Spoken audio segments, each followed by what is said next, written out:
Prostitute, drug addict, hopeless. A few of many words that describe how Lisa Hensley saw herself.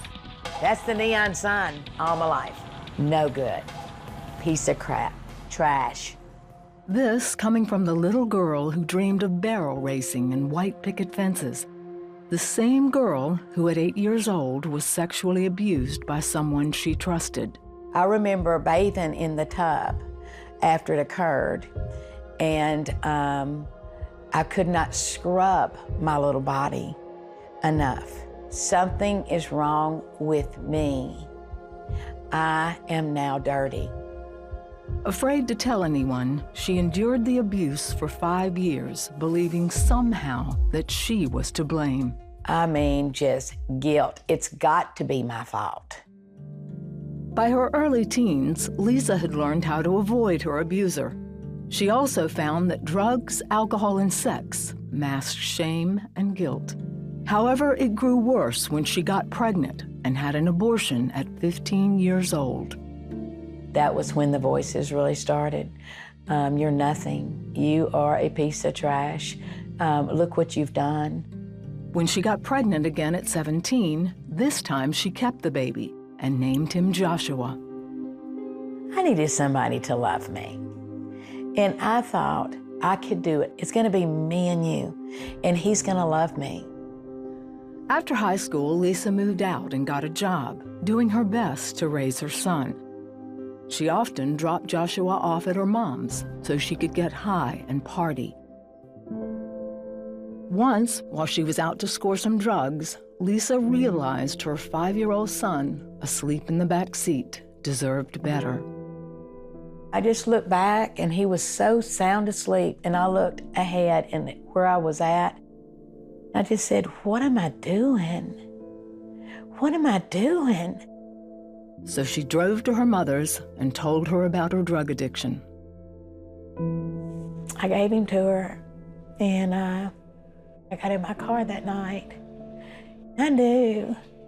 A part of me hoped that it was just for a moment, but there was a part of me that knew that I had left him for good. That started Lisa on a downward slide through prostitution, homelessness, and drug addiction. I just remember thinking that I had done nothing but being a real good drug addict, and that nobody cares. I don't care, so why should they care? Lisa did see glimpses of hope. They came through a Christian woman she met on one of her many days in jail. And she started sharing with me the love of God. We established a friendship. Every time she came to that prison while I was there, she always came and found me. She had no judgment. She was like, okay, what happened this time? God still loves you. Still holding on to that hope, she left prostitution, but couldn't stay off drugs. I lived to get high and got high to live. I couldn't come down. Come down was to see this monster that I was. There was nothing. My life was drugs, and I am no good. In 2006, Lisa was working in a grocery store deli when a woman insisted on talking to her. Said, God has not let me rest until I've come back up here to talk to you. Are you okay? And I just remember thinking, it was like the biggest sigh. I just remember going, ma'am, I said, I haven't been okay in a very, very long time.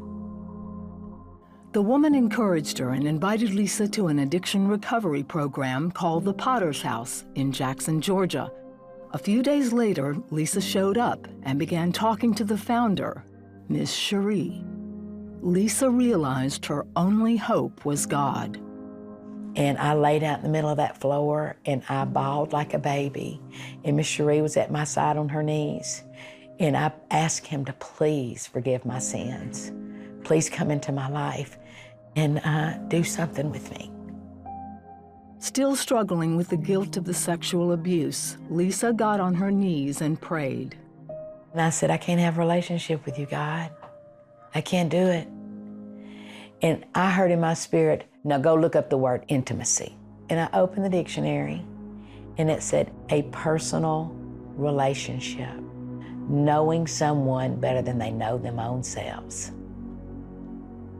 And I just remember thinking, wow, the guilt was pulled off.